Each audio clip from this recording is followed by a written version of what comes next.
दोस्तों समंदर में सुइज कैनाल पर एक ऐसा ट्रैफिक जाम हुआ था जिसकी वजह से जहाज 8 साल तक एक ही जगह समंदर में फंसे रहे थे। ऐसा नहीं है कि इससे पहले ट्रैफिक जाम देखने में नहीं आया। चाइना के बीजिंग हाईवे पर 150 लेन के रोड के बावजूद 10 दिन तक ट्रैफिक जाम रहा था, लेकिन सुइज कैनाल में आने वाला ट्रैफिक जाम बहुत खतरनाक था, जिसमें तकरीबन 8 साल तक कार्गो शिप्स और उनके ग्रुप मेंबर्स फंसे रहे थे और इनकी जानों को भी खतरा था। ये ट्रैफिक जाम किस तरीके से हुआ, इसकी वजह क्या थी और इसे कैसे क्लियर किया गया, वीडियो को आखिर तक जरूर देखिएगा और लाइक जरूर कीजिएगा। दोस्तों सुइज कैनाल जहां 8 साल का तारीख का तवील तरीन ट्रैफिक जाम हुआ था, शिपिंग और ट्रेडिंग इंडस्ट्री का जेवर कहलाता है। 1869 में सुइज कैनाल के बनने से पहले यूरोप से एशिया तक तिजारत करना काफी मुश्किल था, क्योंकि इसके लिए जहाजों को पूरे अफ्रीका का चक्कर काट कर यूरोप जाना पड़ता था। ये तरीका न सिर्फ महंगा था बल्कि अफ्रीका का रास्ता महफूज भी नहीं था। अफ्रीका वाले रास्ते में मौजूद पायरेट्स जहाजों को लूट लेते थे और लोगों को कैदी बना लेते थे, जिसकी वजह से यहाँ से तिजारत करना काफी मुश्किल और खतरनाक था। लिहाजा 1869 में सल्तनत उस्मानिया की इजाजत से सुइज कैनाल को बनाया गया। इसे मिस्र के शहर दमियात से लेकर बे ऑफ सुइज तक बनाया गया, जिसकी वजह से यूरोपीय जहाजों को बहरे रूम से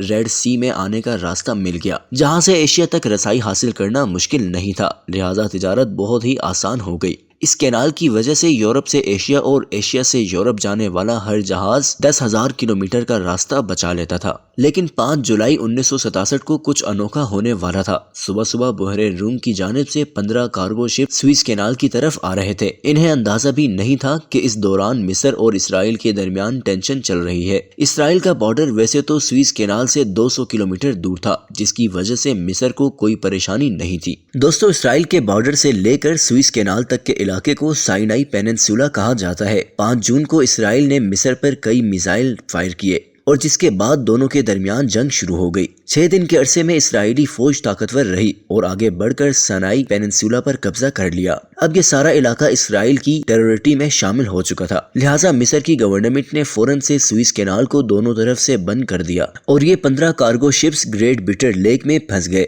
अब इनके पास न आगे बढ़ने का रास्ता था और न ही पीछे हटने का, क्योंकि सुइज कैनाल दोनों तरफ से बंद की जा चुकी थी। सिर्फ यही नहीं बल्कि मिस्र ने इसराइल के हमले को रोकने के लिए सुइज कैनाल पर मौजूद तमाम पुल तोड़ दिए। कैनाल के दोनों तरफ कश्तियां खड़ी करके रास्ता बंद कर दिया और कैनाल में बारूदी सुरंगें लगा दी ताकि इसराइल आगे ना बढ़ सके। दोस्तों सिर्फ ये 15 जहाज ही नहीं फंसे हुए थे, बल्कि बहरे रूम और रेड सी में सैकड़ों की तादाद में कार्गो शिप्स रोक लिए गए थे। ये सब वापस इस उम्मीद से नहीं जा रहे थे कि शायद मामला जल्दी सेटल हो जाएगा, लेकिन ऐसा नहीं हुआ। दिन हफ्तों में, हफ्ते महीनों में तब्दील होते रहे। इस जंग की वजह से मिस्र और इसराइल को बेहद नुकसान का सामना करना पड़ा था। सिर्फ यही नहीं बल्कि पूरे अरब पर इसका असर पड़ा और तजारती लिहाज से सारी दुनिया इसकी वजह से मुतासिर हुई थी। अमेरिका से लेकर यूरोप और एशिया के हर मुल्क के शिप्स यहाँ पहुंचे हुए थे, जिन्हें शिपमेंट डिले होने की वजह से ज्यादा फ्रेट चार्जेस भरने पड़ रहे थे। सारी दुनिया के माशी हालात पर इस जंग का असर पड़ रहा था। जानी नुकसान बहुत ज्यादा था और दूसरी तरफ अमेरिका का लाडला इसराइल था। लिहाजा सारी दुनिया की यही कोशिश थी कि ये मामला सुलझ जाए।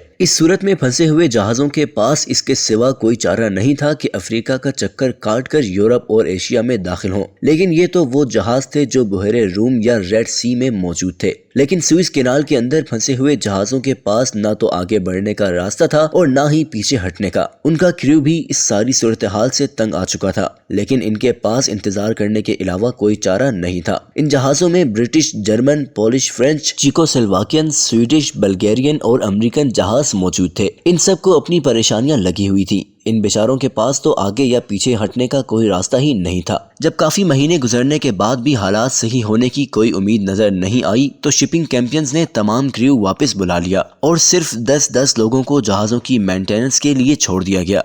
हर दूसरे तीसरे महीने इन 10 अफराद को वापस बुला लिया जाता था और इनकी जगह 10 नए लोग भेज दिए जाते थे। अब इन जहाजों के पास इंतजार करने के अलावा कोई रास्ता नहीं था। लिहाजा इन्होंने जहाज पर ही काफी एक्टिविटीज शुरू कर दी। जर्मन शिप पर एक छोटा सा चर्च बना लिया गया, जहां पर इतवार को तमाम जहाजों का क्रू जमा होकर अपनी इबादत करता था। बल्गेरियन शिप पर मूवी नाइट मनाई जाती थी। स्वीडिश शिप पर पूल पार्टीज की जाती थी और ब्रिटिश शिप पर फुटबॉल खेली जाती थी। हत्ता कि इन्होंने इन्हीं जहाजों में ओलंपिक्स गेम्स भी करवाए। इसे ओलंपिक गेम्स 1968 का नाम दिया गया। अब इन जहाजों को यहाँ खड़े हुए महीने नहीं बल्कि साल गुजरते जा रहे थे। ये जहाज चूंकि न्यूट्रल थे, इसलिए انہیں کھانا پہنچانے پر نہ تو اسرائیل اور نہ ہی مصر کو کوئی اعتراض تھا، لہٰذا انہیں خوراک مسلسل مل رہی تھی، لیکن جہازوں پر مٹی کی لیئرز جم چکی تھیں۔ 6 سال کے بعد 1973 میں یہ جنگ دوبارہ سے شدت اختیار کر جاتی ہے۔ اس دفعہ مصر نے اپنی پوری طاقت کے ساتھ سینائی پیننسولا پر حملہ کیا اور اپنے فضائی اور زمینی حملے کے ذریعے اسرائیلی فوجیوں کو پیچھے دھکیلنے میں کامیاب ہو گیا۔ اگرچہ یہ جہاز نیوٹرل تھے، لیکن پھر بھی اسرائیل کا ایک میزائل امریکن شپ پر آ کر لگا اور یہ بالکل تباہ ہو گیا۔